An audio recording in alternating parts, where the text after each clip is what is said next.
The red sedan was gone by morning. Ethan didn't see it leave, didn't hear a door close or an engine turn over. Yet somehow it always vanished before sunrise, leaving behind the feeling that someone had been too close. Later that day, a printed notice was taped to his front door. It was from the HOA, though there was still no signature. No official name, only a seal and a reference to Community Guest Regulation B12. Ethan read it twice. There was no such clause in the binder they'd handed him when he closed. On the house, he double-checked, flipping every page, scanning every footnote. It wasn't there. That regulation didn't exist. That night, he walked his dog past the empty lot behind Linda's property. Through the trees, he saw lights flickering behind covered basement windows. Not all at once, just one, then another, like someone moving room to room. The shades were drawn, but they didn't fully reach the edges of the glass. He caught glimpses of movement, silhouettes that didn't match Linda's slim frame or her nervous gait. Multiple shadows moved at once. At the next HOA meeting, Ethan made a point to sit near the front.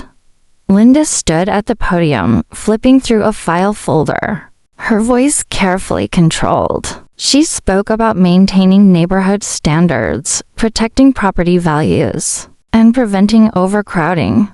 Then, as if rehearsed, she shifted the topic. "We've seen an increase in unfamiliar vehicles and foot traffic," she said without looking at anyone in particular. "Residents are reminded that long-term guests must be reported to the board."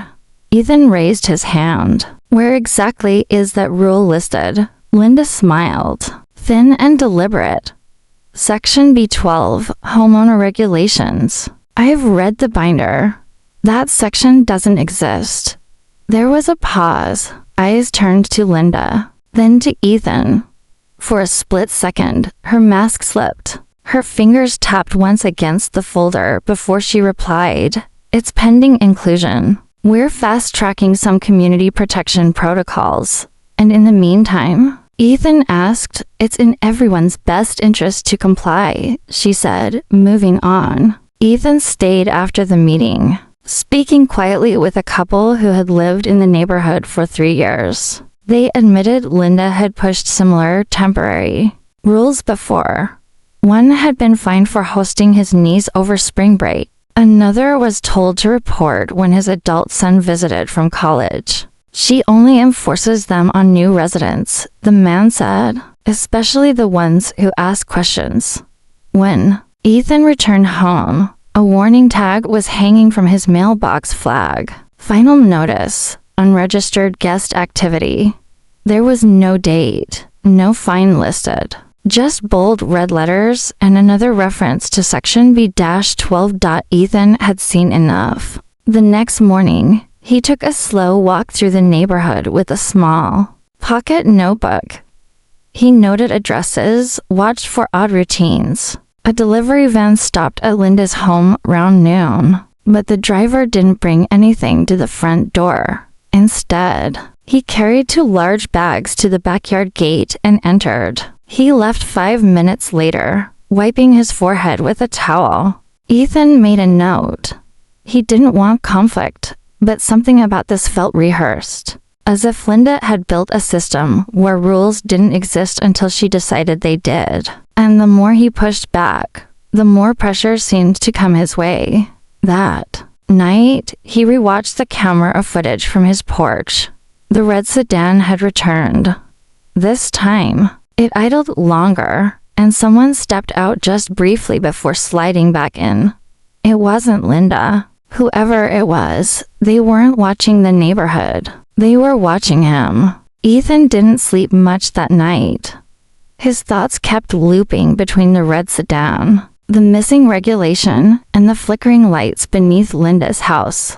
The quietness of the neighborhood felt unnatural now, as if the piece was just a painted surface over something buried underneath. By morning, he decided to stop reacting and start recording.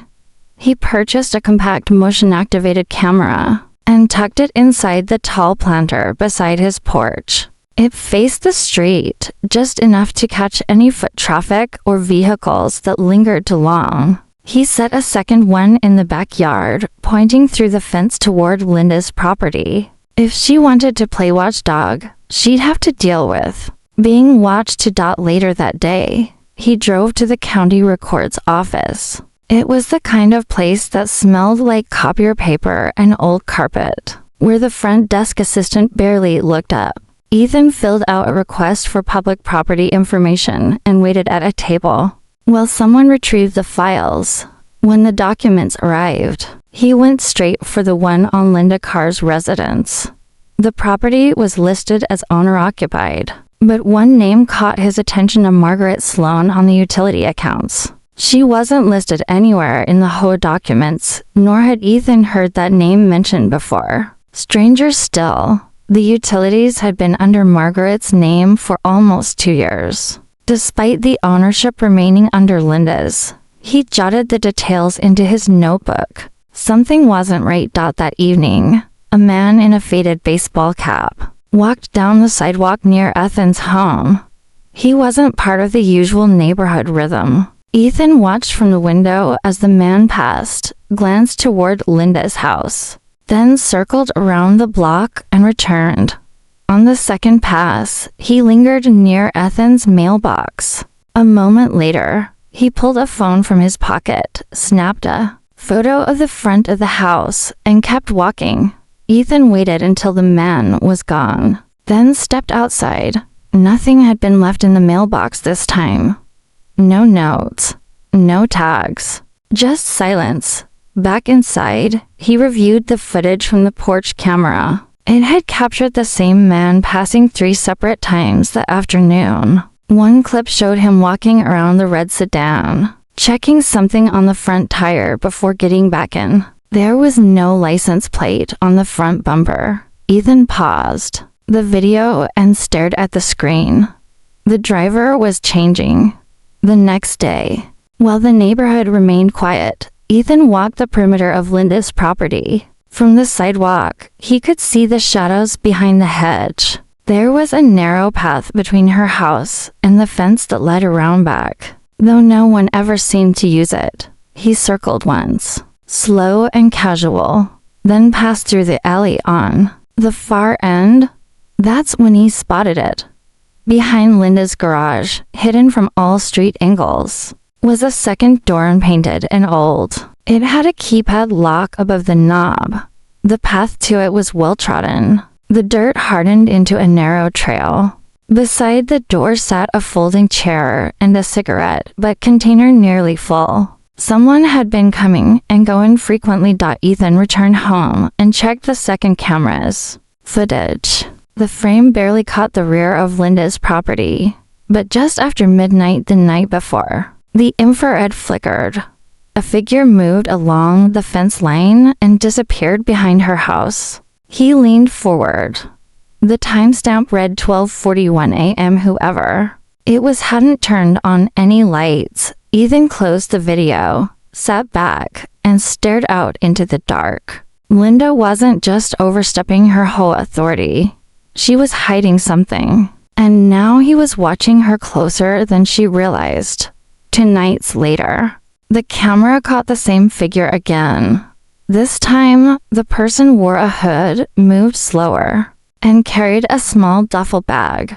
The figure passed the fence, slipped through a gate behind Linda's garage, and didn't emerge again for almost an hour. The footage showed no delivery truck, no lights, no noise. Just one silent arrival and one silent departure. Ethan watched the playback twice, noting the gate, the timing, the stillness. Whoever that was had done it before. This wasn't a one-time thing. It was a routine. He uploaded the clip to a private drive, added a timestamped note, and began building a file, a quiet case. Something to keep safe in case this escalated. If he was right, Linda wasn't just bending HOA rules. She was concealing activity that went well beyond property code violations. The next morning brought new tension. As Ethan walked to retrieve his trash bins, Linda stood waiting at the edge of her lawn. Clipboard in hand, she greeted him with a strained smile. "I noticed your cousin visiting again yesterday," she said. "The same gray sedan, correct?" She dropped off a package. Ethan replied calmly, 10 minutes. "We don't allow recurring guest traffic without approval." I checked the bylaws again. "There's no such rule." "There will be," she replied, tightening her grip on the clipboard. "The board has been discussing stronger guidelines for the safety of the neighborhood." Ethan nodded. "And who's on the board these days, besides you?" Linda's face didn't move, but something in her eyes flickered. She stepped back without answering and returned to her porch later that day. Ethan received another notice, this time with an itemized list of supposed violations: guest overstays, parking interference, and disruption of neighborhood flow. The language felt manufactured. There were no signatures, no legal references, no HOA letterhead, just Linda's handwriting and a demand for a fine payment. He didn't pay it.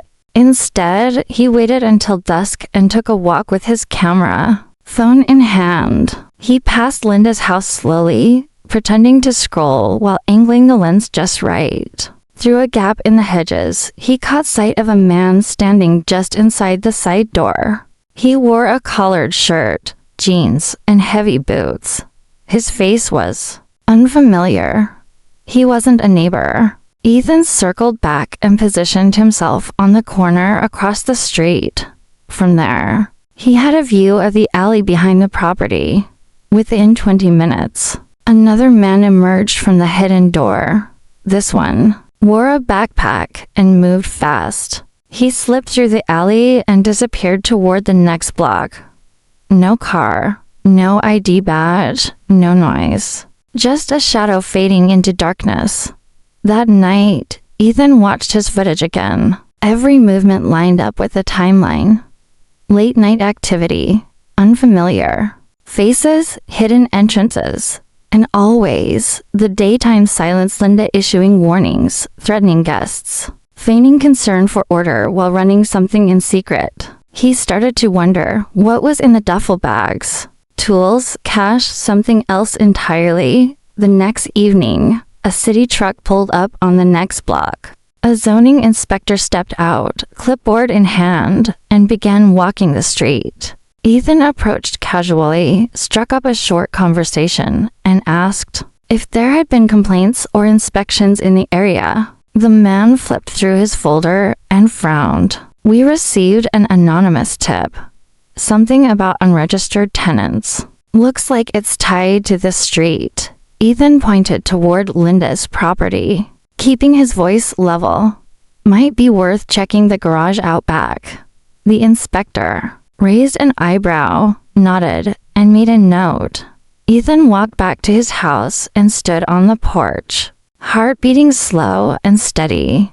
The time for quiet notes and camera footage was over. Something was happening behind that door, and now the city was about to knock on it.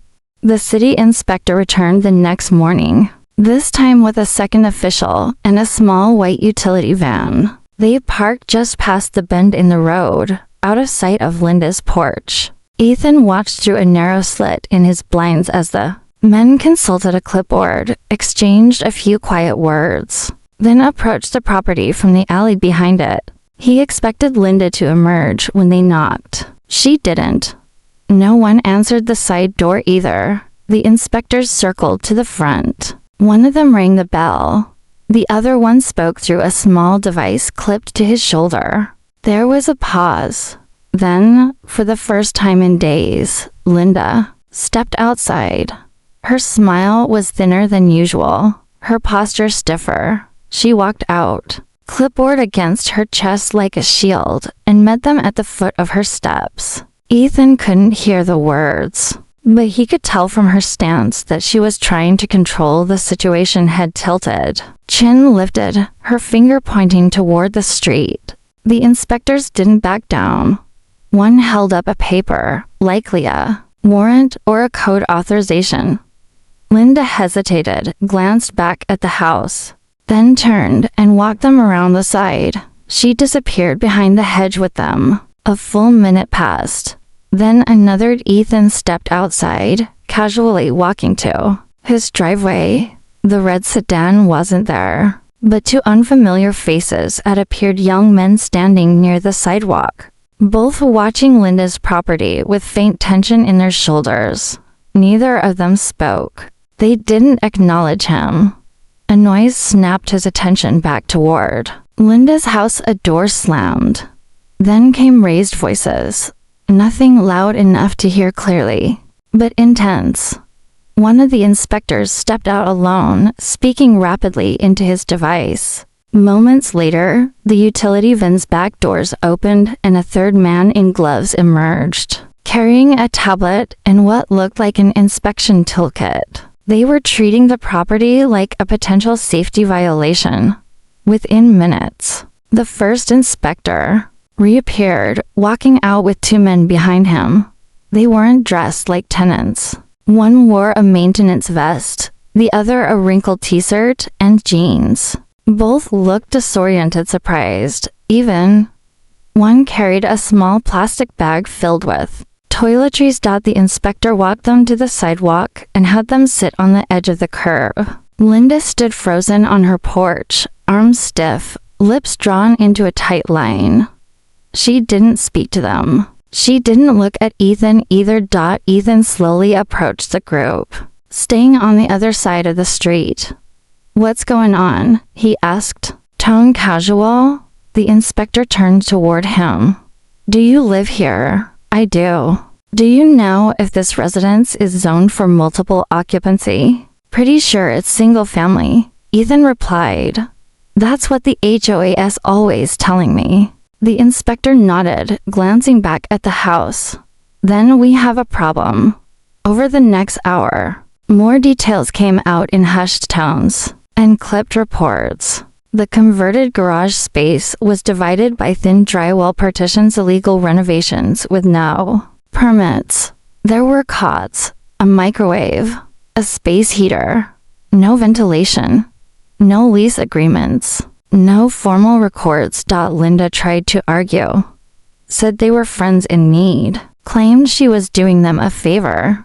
The inspectors didn't buy it. Ethan returned to his house and uploaded the latest footage to his secure folder. In it, the two men were clearly seen entering late at night, exactly as he'd suspected. No luggage, no conversations, just quiet arrivals and exits. Linda had called him a nuisance for hosting family, but she'd been running an illegal living space behind her house. And now everyone knew. By evening, the entire street was humming. Front doors opened more often than usual. Neighbors who hadn't spoken to Ethan before now offered nods and sideways glances as they passed his driveway. Word was spreading fast. Someone had recorded part of the city inspector's visit, specifically the moment the two men were escorted out and the moment Linda tried to block the path with her clipboard. That clip made it onto a local community forum by nightfall, paired with a caption that read, "HOA president caught housing secret tenants in illegal garage conversion." By morning, it had hundreds of comments. Ethan hadn't shared his footage yet. He was waiting. At noon the next day, a special HOA meeting was called. Flyers were slid under every door. The meeting wasn't in the usual clubhouse, but held in the open park circle near the tennis courts, likely to avoid tension inside enclosed walls. Linda sat at the center table, flanked by two board members.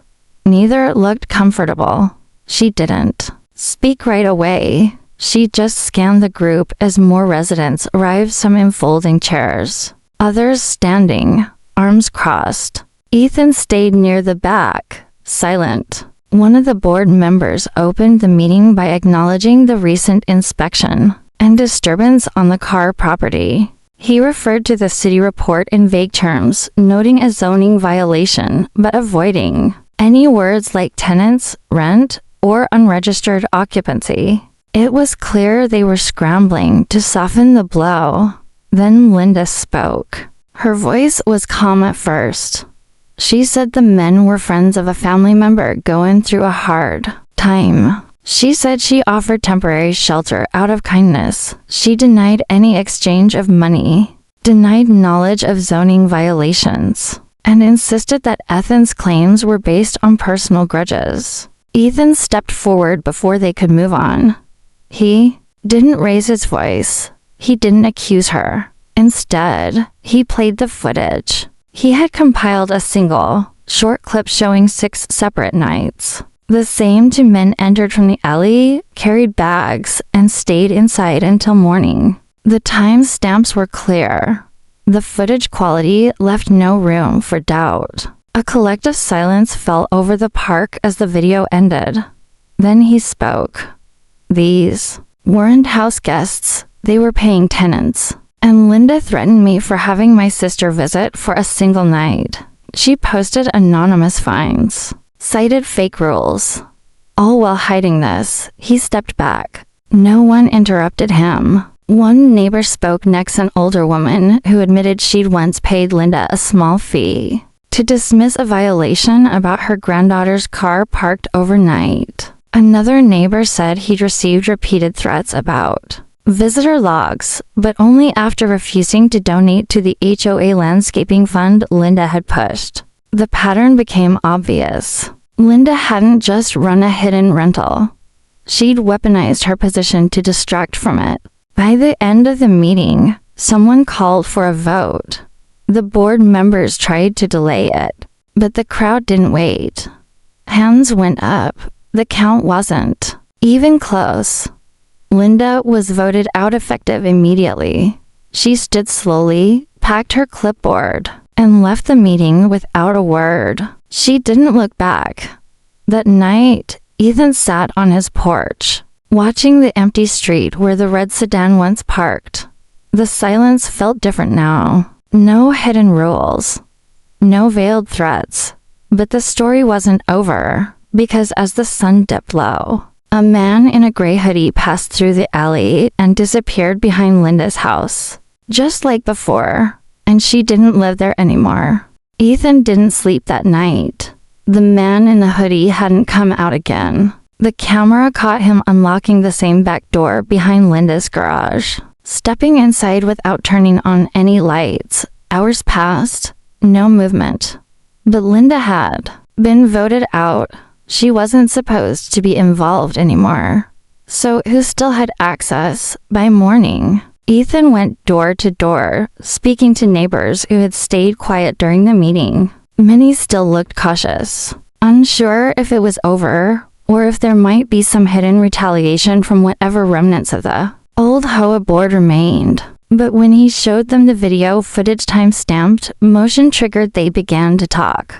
One woman revealed she'd paid Linda monthly to avoid fines for keeping her elderly mother in a converted guest room. Another admitted she'd received handwritten violation notices that didn't match anything in the official rules, but she had been too afraid to question them. All of it pointed to a shadow system and off-the-books operation Linda had been running for over a year. Fake fines, intimidation, and behind it all, the hidden tenants that no one officially knew existed. Ethan brought everything to the new interim board, which was scrambling to restore order. They were overwhelmed. No one had imagined just how deep Linda's control had gone. Some of the fines she issued weren't recorded in any log. Others were documented, but the payments had been deposited into a private account under a business name no one recognized. The account was traced back to a shell company called Silverstone Residential Services, supposedly created to manage short-term property rentals for the neighborhood. But the address listed wasn't in Oakbridge Estates. It was an office suite across the city, one known for hosting mailbox companies and registered agents for out-of-town investors. Ethan couldn't shake the feeling that Linda hadn't acted alone. The next night, his camera caught movement again. Same door, different man. This one older, wearing a baseball cap low over his face. He entered through the side gate and didn't emerge for over 3 hours. Ethan checked the footage again and again. The man had used a key dot by morning. Ethan called a contact he'd made at the city inspector's office and asked whether Linda's house had been officially locked down. The answer surprised him. The main residence, yes, but the back structure isn't part of the original floor plan. We tagged the garage as an unlicensed dwelling, but if someone else has keys and ownership rights, they might still be using it. Technically, it's outside our enforcement window unless there's another violation. Ethan realized Linda might have known this would happen if the garage had been carved out under a different lease if the shell company owned just that portion. Then technically, the space wasn't hers anymore. Not officially, but she still controlled it. That night, Ethan installed a third camera high up in the tree that overlooked the alley. The view was wider now. Within 2 hours of darkness, 2 more figures slipped behind the garage. One carried a small cooler. The other had a duffel bag slung over his shoulder. Both stayed inside. The following day, Ethan confronted the new board and demanded they look deeper. Someone was still running an off-grid rental, and the former HOA president might still be on payroll under a different name. The board hesitated. They didn't want another scandal. Ethan didn't care. He had already begun drafting a report. Every photo, every video, every time-stamped moment compiled and stored. He'd gone along quietly once, not again, because Linda was gone from the porch. But her system was still alive. And now he wasn't. Just a neighbor. He was the last one paying attention. Ethan spent the next 3 days collecting evidence. The footage from his 3 cameras showed a rotation of unfamiliar men entering and exiting the converted garage, never more than 2 at a time, always late at night, always carrying small bags or containers. No one stayed more than a few days. It looked like a network, temporary housing, maybe something more. He compared timestamps with neighborhood activity and noticed something chilling. Every time one of these men appeared, a few houses on the block experienced strange coincidences. A power box left open, a porch camera unplugged, a strange figure caught on someone else's doorbell cam at 3 a.m. Linda hadn't just been renting rooms. She'd been shielding something. Ethan compiled a report over 60 pages long, including footage, testimony, and a mapped pattern of movement. He sent a copy to the new board, another to the city inspector, and the third he mailed directly to the county zoning department. He didn't wait for them to act. The real break came unexpectedly. One morning, while checking his camera feeds, Ethan saw someone knew, a well-dressed man with a tablet, standing outside Linda's back gate. He wasn't sneaking in. He was scanning the property, taking photos, noting measurements. Later that day, a city vehicle arrived. Then another. A marked SUV with the seal of the Department of Building and Safety pulled up next. The garage door was forced open.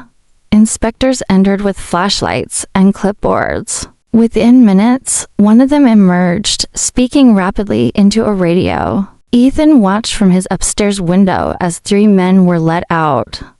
They looked rough: sweatshirts, backpacks, faces hidden beneath hats. One tried to leave through the alley but was stopped by plainclothes officers waiting on the other side. This wasn't just a housing violation anymore. 2 hours later, the authorities sealed off the structure. Yellow tape stretched across the alley gate. A warning was posted on the garage wall, declaring the site closed pending investigation under state housing code and criminal suspicion of unauthorized shelter operations. It wasn't just about rent anymore. The local news arrived by sunset. A camera crew set up just down the block. A neighbor, one who'd stayed quiet for months, spoke to the reporter and pointed toward Ethan's house. That night, the segment aired, "Illegal Bunkhouse." found behind former HOA president's home, suspected ties to underground workforce housing ring. The voice-over was grim. The garage had been retrofitted with collapsible bunks, false walls, hidden compartments for IDs and documents. No fire safety systems. No records. It was being used to cycle in workers who couldn't be tracked, all under the radar of the community. The shell company Silverstone Residential Services was flagged as a suspected front for a broader zoning scam. And Linda Carr, she wasn't just the HOA president. She was listed as a co-founder. Ethan watched it, all from his porch. The street was quiet. No more threats. No more notes. Just a soft wind and the fading echoes of a secret no one had dared to uncover. 2 days later, a moving truck appeared in front of Linda's house. A man in a suit walked the perimeter with a clipboard. By noon, a for sale sign was hammered into the front lawn. No one came to say goodbye. At the next HOA meeting, Ethan was asked to join the board. He accepted. He stood before his neighbors and held up a printed copy of the fake violation notice Linda had taped to his door months ago. It started with this, he said. They told me not to let people visit my home. Turns out, the only people who didn't belong here were already living inside hers. The vote was unanimous. The neighborhood was watching now. And this time, Ethan was making sure no one looked away.